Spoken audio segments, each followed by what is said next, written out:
Hey everybody, let's hear some. There we are. Here's some banging of objects. This is chapter 9 of Social Relation. Jesus Christ, chapter 9 of The Revolution Betrayed by Leon Trotsky. And the chapter is titled Social Relations in the Soviet Union.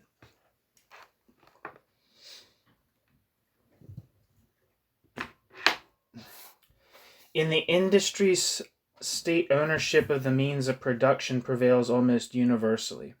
In agriculture, it prevails absolutely only in the Soviet farms, which comprise no more than 10% of the tilled land. In the collective farms, cooperative or group ownership is combined in various proportions with state and private ownership.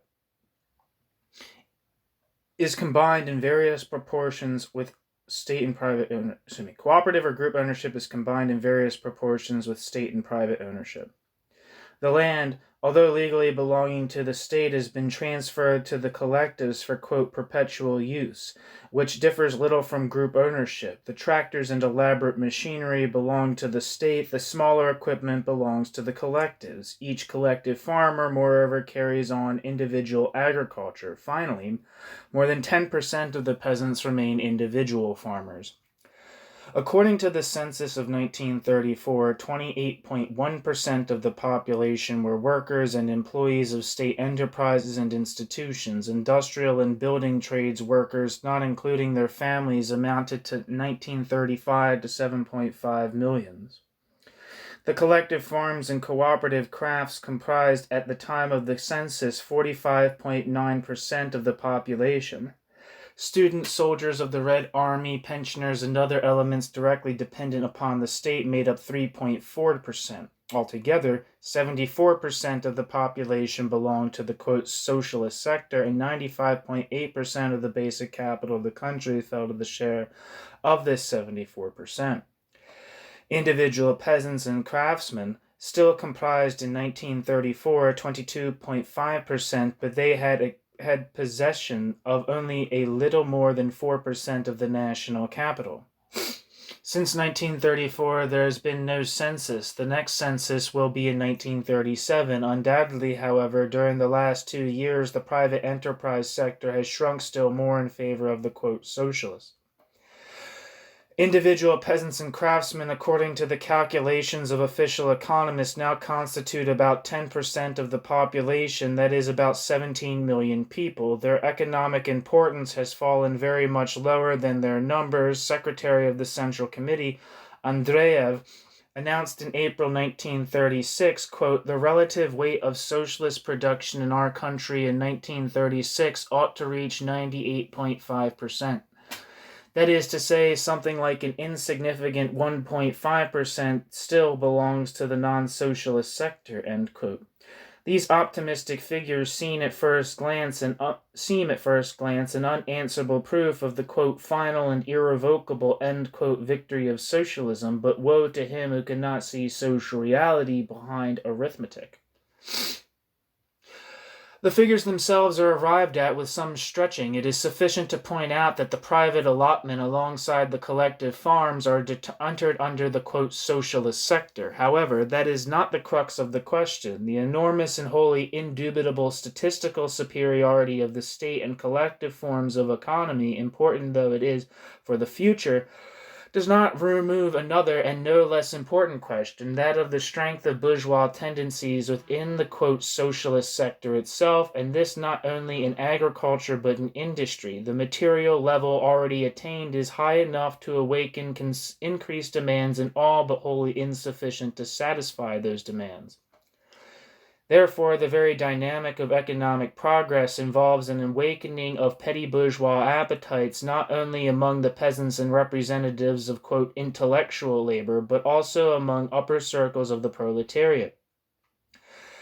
A bare antithesis between individual proprietors and collective farmers, between private craftsmen and state industries, does not give the slightest idea of the explosive power of these appetites, which imbue the whole economy of the country and express themselves, generally speaking, in the desire of each and every one to give as little as possible to society and receive as much as possible from society. No less energy and ingenuity is being spent in solving money grubbers and consumers' problems than upon socialist construction in the proper sense of the word, hence derives in part the extremely low productivity of social labor. While the state finds itself in continual struggle with the molecular action of these centrifugal forces, the ruling group itself forms the chief reservoir of legal and illegal personal accumulations. Masked as they are with new juridical norms, the petty bourgeois tendencies cannot, of course, be easily determined statistically. But their actual predominance in economic life is proven primarily by the, quote, socialist bureaucracy itself, that flagrant contradictio in ejecto, that monstrous and continually growing social distortion, which in turn becomes the source of malignant growths in society. The new constitution, wholly founded, as we shall see, upon an identification of the bureaucracy with the state and the state with the people, says, quote, ... the state property, that is, the possessions of the whole people, end quote. This identification is the fundamental sophism of the official doctrine. It is perfectly true that Marxists, beginning with Marx himself, have employed in relation to the workers' state the terms state, national, and socialist property as simple synonyms.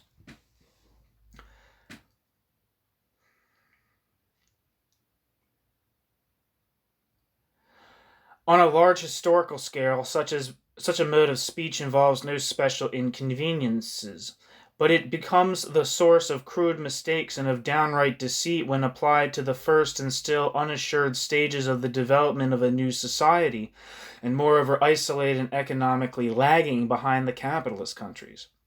In order to become social, private property must as inevitably pass through the state stage as the caterpillar, in order to become a butterfly, must pass through the pupal stage. But the pupa is not a butterfly. Myriads of pupae perish without ever becoming butterflies. State property becomes the property of, quote, the whole people, only to the degree that social privilege and differentiation disappear, and therewith the necessity of the state. In other words, state property is converted into socialist property in proportion as state property ceases to be state property.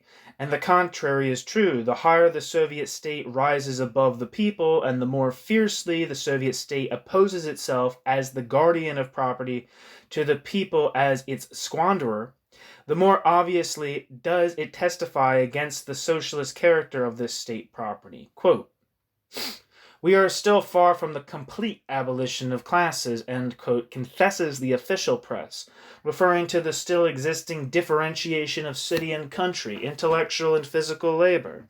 This purely academic acknowledgement has the advantage that it permits a concealment of the income of the bureaucracy under the honorable title of, quote, intellectual labor. 1 second.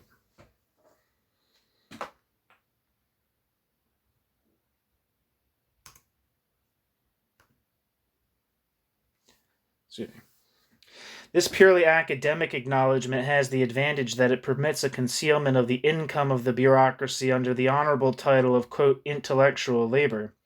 The, quote, friends to whom Plato is much dearer than the truth also confine themselves to an academic admission of survivals of the old inequality. In reality, these much put on, quote, survivals are completely inadequate to explain the Soviet reality. If the differences between city and country have been mitigated in certain respects, in others they have been considerably deepened, thanks to the extraordinarily swift growth of cities and city culture, that is, of comforts for an urban minority. The social distance between physical and intellectual labor, notwithstanding the filling out of the scientific cadres by newcomers from below, has increased, not decreased, during recent years.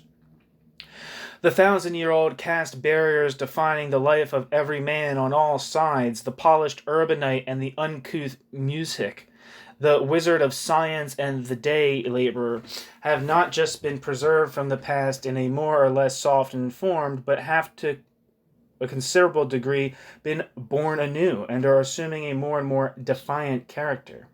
I think music is peasant. I gotta review that.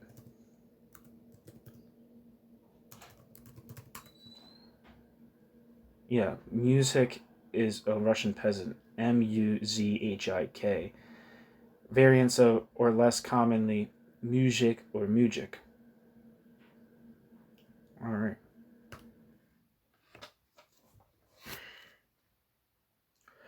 The notorious slogan, quote, "the cadres decide everything," end quote, characterizes the nature of Soviet society far more frankly than Stalin himself would wish.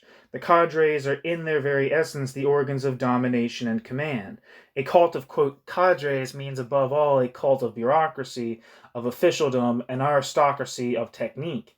In the matter of playing up and developing cadres, as in other matters, the Soviet regime still finds itself compelled to solve problems which the advanced bourgeoisie solved long ago in its own countries. But since the Soviet cadres come forward under a socialist banner, they demand an almost divine veneration of a continually rising salary. The development of, quote, socialist cadres is thus accompanied by a rebirth of bourgeois inequality. From the point of view of property in the means of production, the differences between a marshal and a servant girl, the head of a trust and a day laborer, the son of a people's commissar and a homeless child, seem not to exist at all. Nevertheless, the former occupy lordly apartments, enjoy several summer homes in various parts of the country, have the best automobiles at their disposal, and have long ago forgotten how to shine their own shoes. The latter live in wooden barracks, often without partitions, lead a half-hungry existence, and do not shine their own shoes only because they go barefoot.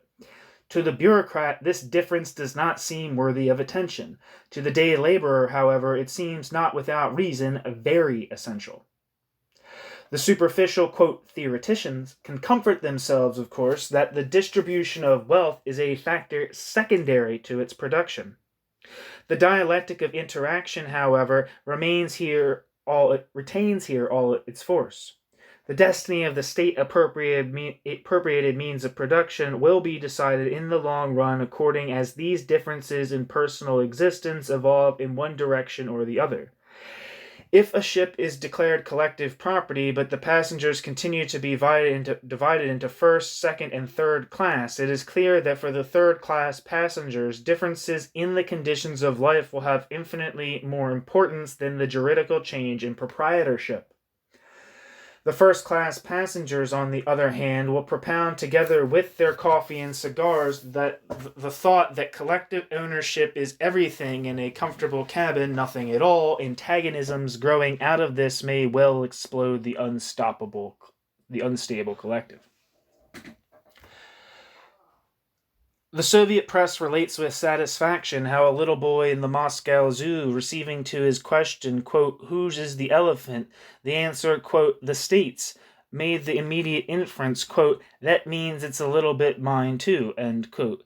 However, if the elephant were actually divided, the precious tusks would fall to the chosen, a few would regale themselves with elephantine hams, and the majority would get along with hooves and guts. The boys who are done out of their share hardly identify the state property with their own. The homeless consider, quote, theirs only that which they steal from the state. The little, quote, socialist in the zoological garden was probably the son of some eminent official, accustomed to draw inferences from the formula, "L'État, c'est moi."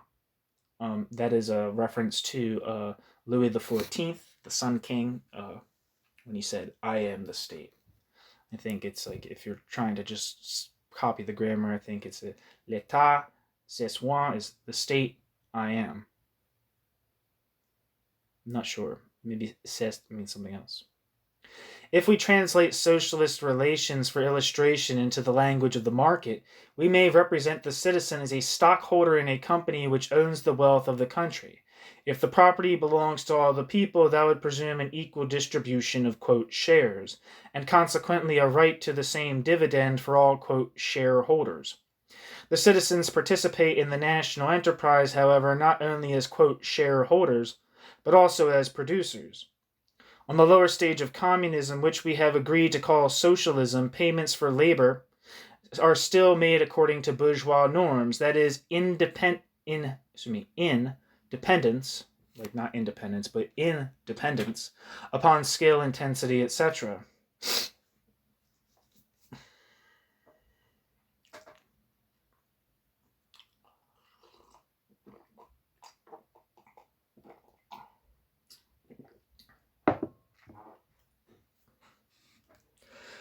The theoretical income of each citizen is thus composed of two parts, A plus B, that is dividend plus wages. The higher the technique and the more complete the organization of industry, the greater is the place occupied by A as against B, and the less is the influence of individual differences of labor upon standard of living. From the fact that wage differences in the Soviet Union are not less, but greater than in capitalist countries, it must be inferred that the shares of the Soviet citizen are not equally distributed, and that in his income the dividend as well as the wage payment is unequal. Whereas the unskilled laborer receives only B, the minimum payment which under similar conditions he would receive in a capitalist enterprise, the Stakhanovist or bureaucrat receives 2A plus B or 3A plus B, etc., while B also in B's turn may become 2B, 3B, etc. The differences in income are determined, in other words, not only by differences of individual productiveness, but also by a massed appropriation of the products of the labor of others. The privileged minority of shareholders is living at the expense of the deprived majority.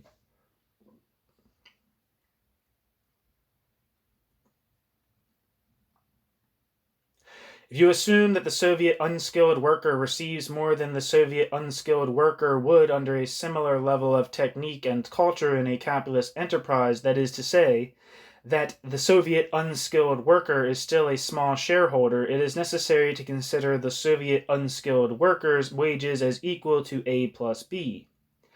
The wages of the higher categories would be expressed with the formula 3A plus 2B, 10A plus 15B, etc. This means that the unskilled worker has 1 share, the Stakhanovist 3 shares, the specialist 10 shares. Moreover, their wages in the proper sense are related as 1 to 2 to 15. Hymns to the sacred socialist property sound under these conditions a good deal more convincing to the manager or the Stakhanovist than to the rank-and-file worker or collective peasant. The rank-and-file workers, however, are not the overwhelming majority of society. It was they and not The rank-and-file workers, however, are the overwhelming majority of society. It is the rank-and-file workers and not the new aristocracy that socialism had in mind. Quote, "The worker in our country is not a wage slave and is not the seller of a commodity called labor power. The worker in our country is a free workman." End quote. For the present period, this unctuous formula is impermissible bragging. The transfer of the factories to the state changed the situation of the worker only juridically. In reality, the worker is compelled to live in want and work a definite number of hours for a definite wage. Those hopes which the worker formerly had placed in the party and the trade unions, the worker had transferred after the revolution to the state created by him. But the useful functioning of this implement turned out to be limited by the level of technique and culture. In order to raise this level, the new state resorted to the old methods of pressure upon the muscles and nerves of the workers. There grew a corps of slave drivers. The management of industry became super bureaucratic. The workers lost all influence whatever upon the management of the factory. With piecework payment, hard conditions of material existence, lack of free movement, with terrible police repression penetrating the life of every factory, it is hard indeed for the worker to feel himself a, quote, free workman. In the bureaucracy, he sees the manager, in the state, the employer. Free labor is incompatible with the existence of a bureaucratic state.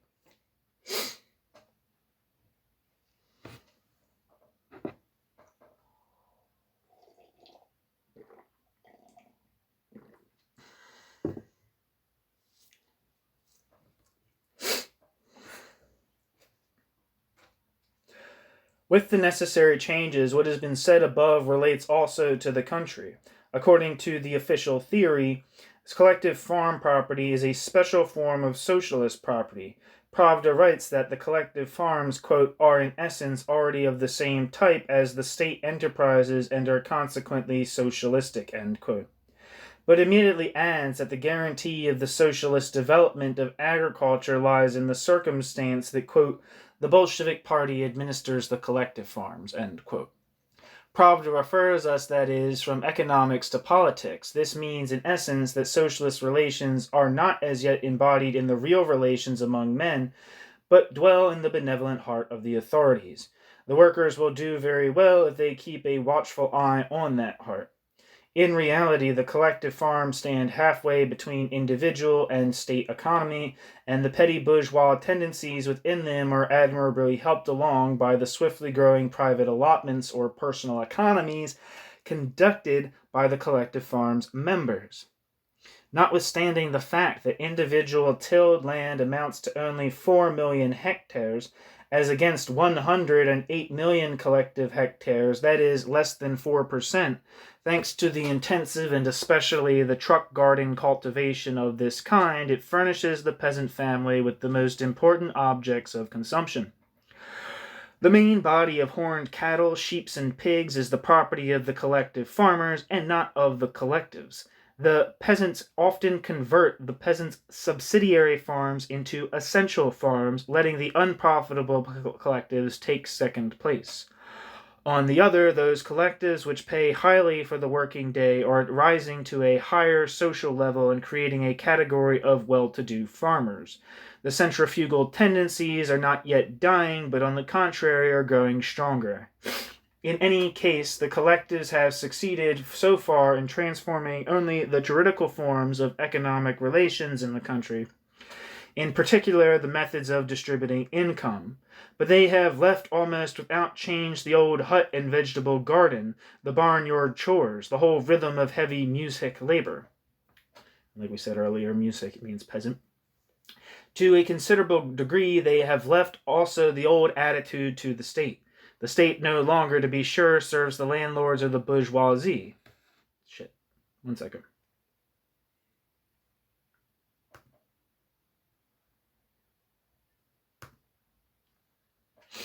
Where am I?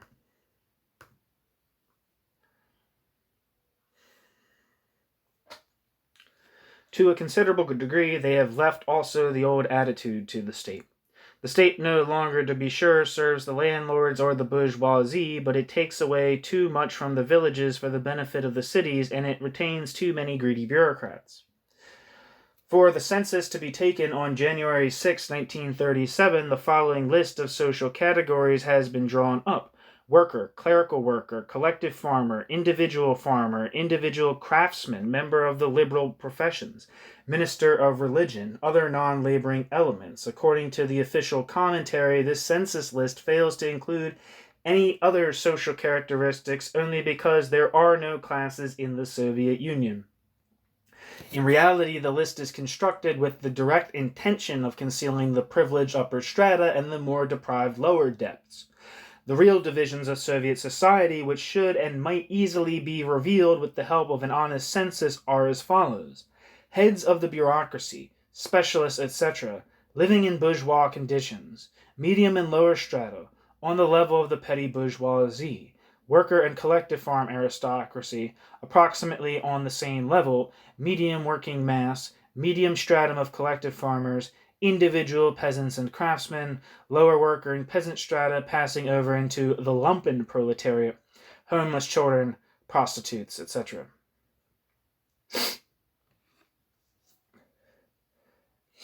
When the new constitution announces that in the Soviet Union, quote, abolition of the exploitation of man by man, end quote, has been attained, it is not telling the truth. The new social differentiation has created conditions for the revival of the exploitation of man in the exploitation of man's most barbarous forms, that of buying man into slavery for personal service.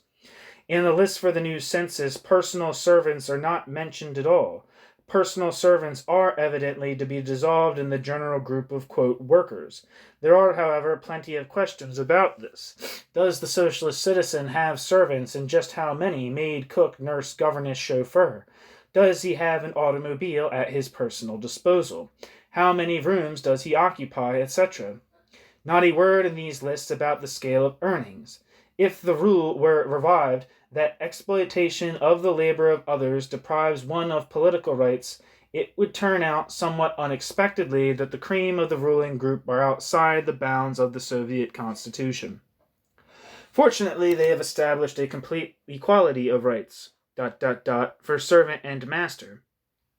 Two opposite tendencies are growing up out of the depth of the Soviet regime, to the extent that, in contrast to a decaying capitalism, it develops the productive forces.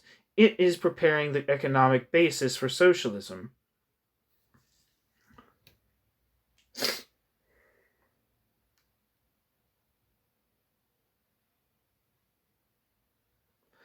To the extent that, for the benefit of an upper stratum, it carries to more and more extreme expression bourgeois norms of distribution, it is preparing a capitalist restoration.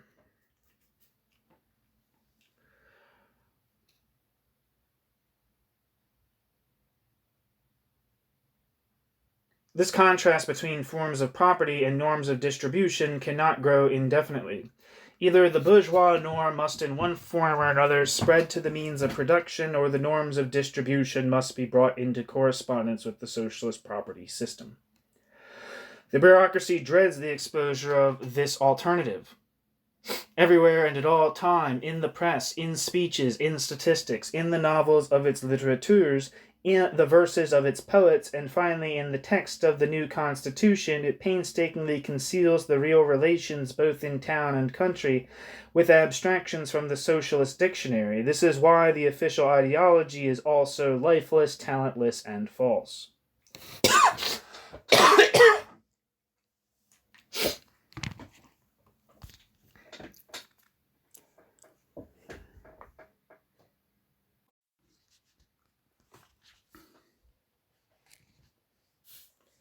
State capitalism? ? We often seek salvation from unfamiliar phenomenon in familiar terms. An attempt has been made to conceal the enigma of the Soviet regime by calling it, quote, state capitalism. This term has the advantage that nobody knows exactly what it means. The term, quote, state capitalism originally arose to designate all the phenomenon which arise when a bourgeois state takes direct charge of the means of transport of industrial enterprises. The very necessity of such measures is one of the signs that the productive forces have outgrown capitalism and are bringing capitalism to a partial self-negation in practice. But the outworn system, along with the outworn system's elements of self-negation, continues to exist as a capitalist system. Theoretically, to be sure, it is possible to conceive of a situation in which the bourgeoisie as a whole constitutes itself a stock company, which by means of its state administers the whole national economy. The economic laws of such a regime would present no mysteries.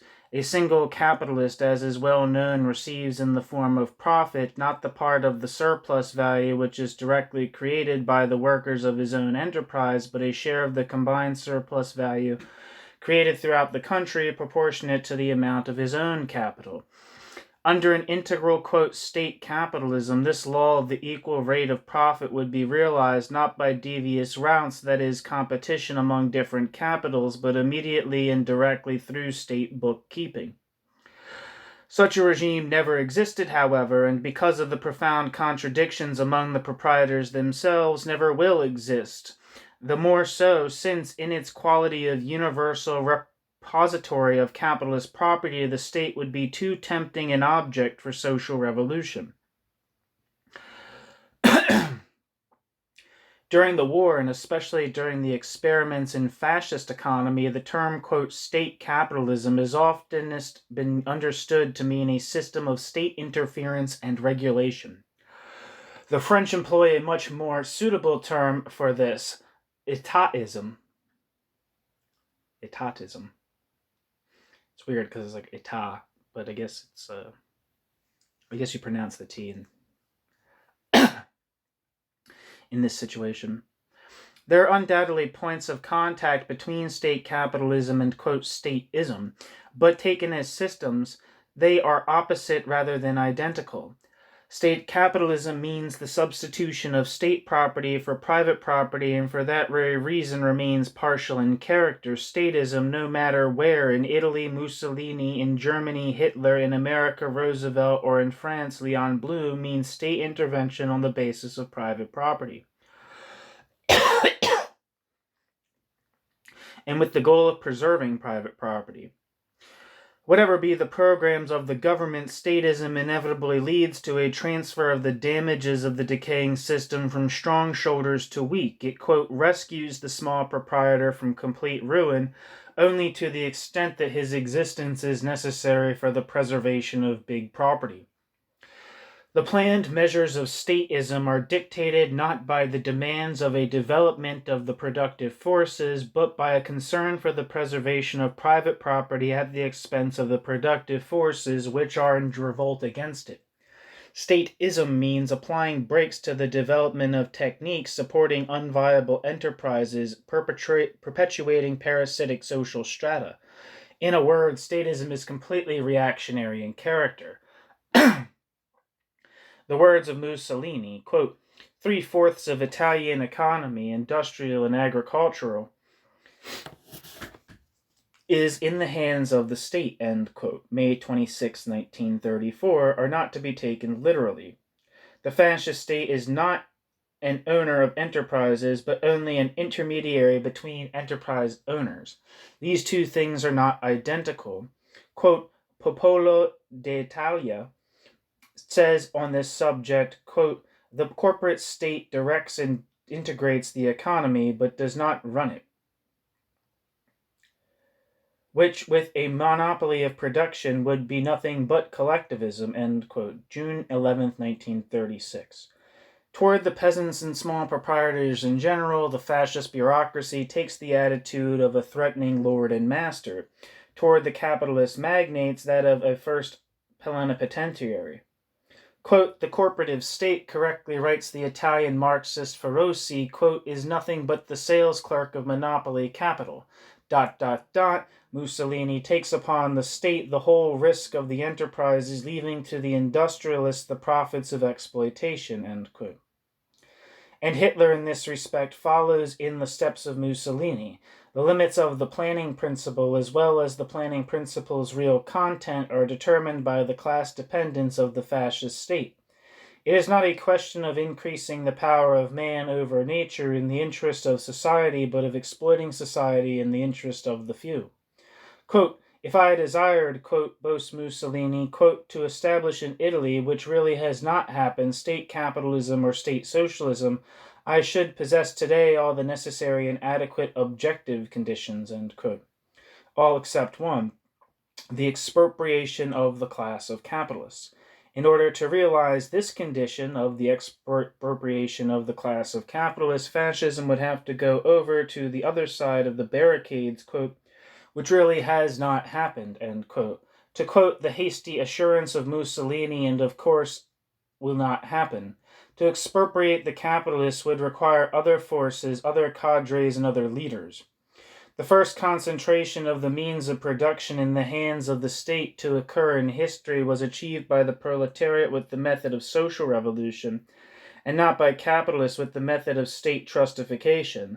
Our brief analysis is sufficient to show how absurd are the attempts to identify capitalist statism with the Soviet system. The former, capitalist statism, is reactionary, the Soviet system, progressive. The Stalinist Soviet Union, progressive.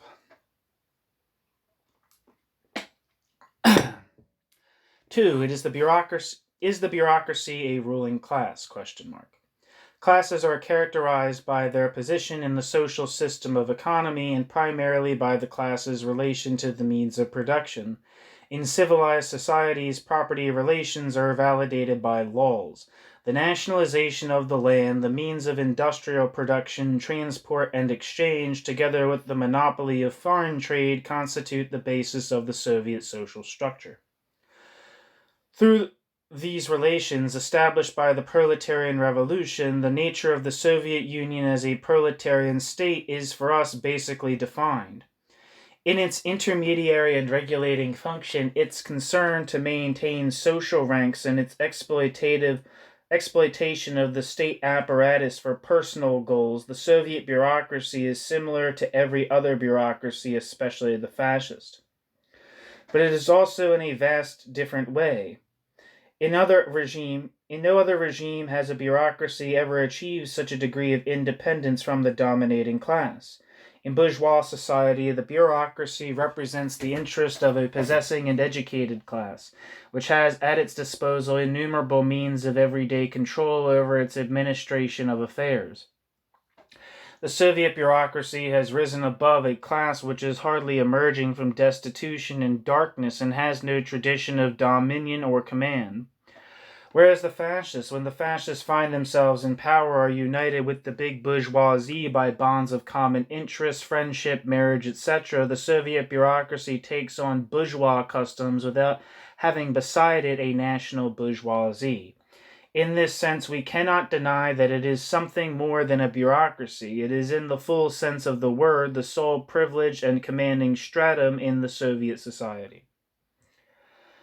Another difference is no less important. The Soviet bureaucracy has expropriated the proletariat politically in order by methods of the Soviet bureaucracy's own to defend the social conquest. But the very fact of the Soviet bureaucracy's appropriation of political power in a country where the principal means of production are in the hands of the state creates a new and hitherto unknown relation between the bureaucracy and the riches of the nation. The means of production belong to the state, but the state, so to speak, quote, belongs to the bureaucracy. If these as yet wholly new relations should solidify, become the norm, and be legalized, whether with or without resistance from the workers, they would in the long run lead to a complete liquidation of the social conquest of the proletarian revolution. But to speak of that now is at least premature. The proletariat has not yet said the proletariat's last word. The bureaucracy has not yet created social supports for the bureaucracy's dominion in the form of special types of property. It is compelled to defend state property as the source of its power and its income. In this aspect of its activity, it still remains a weapon of proletarian dictatorship. The attempt to represent the Soviet bureaucracy as a class of, quote, state capitalists will obviously not withstand criticism. The bureaucracy has neither stocks nor bonds. The bureaucracy is recruited, supplemented, and renewed in the manner of an administrative hierarchy, independently of any special property relations of its own. The individual bureaucrat cannot transmit to his heirs his rights in the exploitation of the state apparatus. The bureaucracy enjoys the bureaucracy's privileges under the form of an abuse of power. The bureaucracy conceals its income. The bureaucracy pretends that as a special social group, the bureaucracy does not even exist.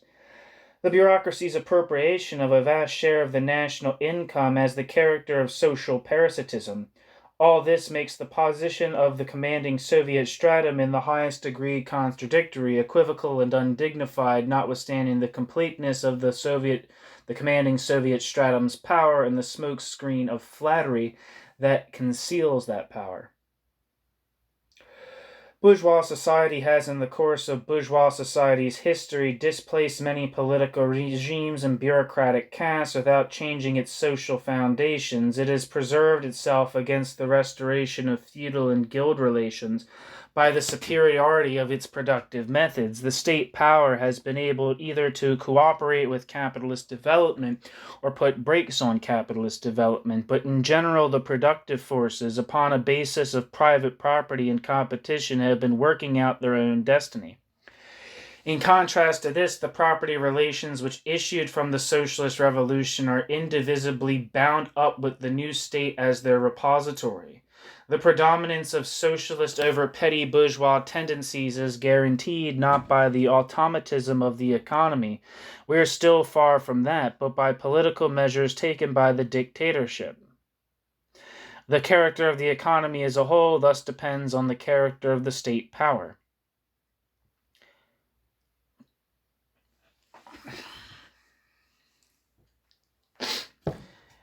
It doesn't sound like that's what you're saying. A collapse of the Soviet regime would lead inevitably to the collapse of the planned economy and thus to the abolition of state property. The bond of compulsion between the trust and the factories within them would fall away. The more successful enterprise would succeed in coming out on the road of independence. The more successful enterprises might convert themselves into stock companies, or they might find some other transitional form of property, one, for example, in which the workers would participate in the profits. The collective farms would disintegrate at the same time and far more easily. The fall of the present bureaucratic dictatorship, if it were not replaced by a new socialist power, would thus mean a return to capitalist relations with a catastrophic decline in industry and culture. But if a socialist government is still absolutely necessary for the preservation and development of the planned economy, the question is all the more important upon whom the present Soviet government relies and in what measure the socialist character of its policy is guaranteed. At the 11th Party Congress in March 1922, Lenin, in practically bidding farewell to the party, addressed these words to the commanding group, quote, "History knows transformations of all sorts. To rely upon conviction, devotion, and other excellent spiritual qualities, that is not to be taken seriously in politics," end quote. Being determines consciousness. During the last 15 years, the government has changed its social composition even more deeply than its ideas. Since all the strata of Soviet society, the bureaucracy has best solved its own social problem and is fully content with the existing situation. It has ceased to offer any subjective guarantee whatever of the socialist direction of its policy. The bureaucracy continues to preserve state property only to the extent that it fears the proletariat. This saving fear is nourished and supported by the illegal party of Bolshevik Leninists, which is the most conscious expression of the socialist tendencies, opposing that bourgeois reaction with which the Thermidorian bureaucracy is completely saturated. As a conscious political force, the bureaucracy has betrayed the revolution. But a victorious revolution is fortunately not only a program and a banner, not only political institutions, but also a system of social relations. To betray it is not enough. You have to overthrow it. The October Revolution has been betrayed by the ruling stratum, but not yet overthrown. It has a great power of resistance coinciding with the established property relations, with the living force of the proletariat, the consciousness of its best elements, the impasse of world capitalism, and the inevitability of world revolution. 3. The question of the character of the Soviet Union not yet decided by history. In order better to understand the character of the present Soviet Union, let us make two different hypotheses about its future. Let us assume that the Soviet bureaucracy is overthrown by a revolutionary party having all the attributes of old Bolshevism, enriched moreover with the world experience of the recent period.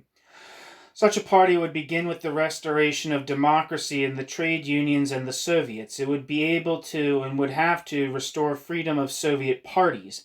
Together with the masses at their head, it would carry out a ruthless purgation of the state apparatus. It would abolish ranks and decorations, all kinds of privileges, and would limit inequality in the payment of labor to the life necessities of the economy and the state apparatus. It would give the youth free opportunity to think independently, learn, criticize, and grow. It would introduce profound changes in the distribution of the national income in correspondence with the interest and will of the workers and peasant masses. But so far as concerns property relations, the new power would not have to resort to revolutionary measures. It would retain and further develop the experiment of planned economy. After the political revolution, that is, the deposing of the bureaucracy, the proletariat would have to introduce in the economy a series of very important reforms, but not another social revolution. If, to adopt a second hypothesis, a bourgeois party were to overthrow the ruling Soviet caste, it would find no small number of ready servants among the present bureaucrats, administrators, technicians, directors, party secretaries, and privileged upper circles in general. A purgation of the state apparatus would of course be necessary in this case too, but a bourgeois restoration would probably have to clean out fewer people than a revolutionary party. The chief task of the new power would be to restore private property and the means of production. First of all, it would be necessary to create conditions for the development of strong farmers from the weak collective farms and for converting the strong collectives into producers' cooperatives of the bourgeois type into agricultural stock companies. Let me get a drink here. In the sphere of industry, denationalization would begin with the light industries and those producing food.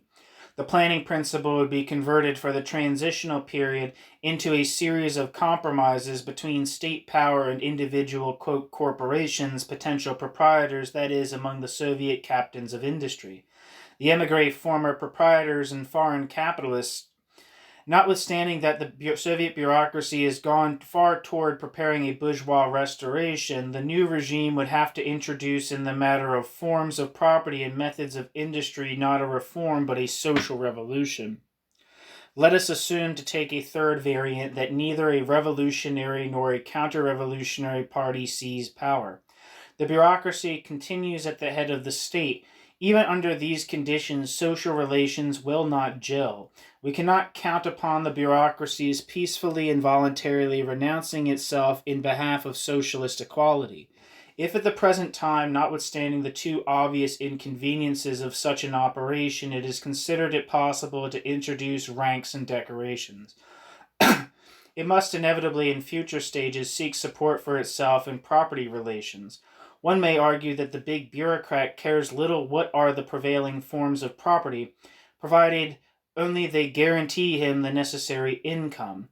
This argument ignores not only the instability of the bureaucrat's own rights, but also the question of his descendants. The new cult of the family has not fallen out of the clouds. Privileges have only half their worth, if they cannot be transmitted to one's children. But the right of testament is inseparable from the right of property. It is not enough to be the director of a trust. It is necessary to be a stockholder.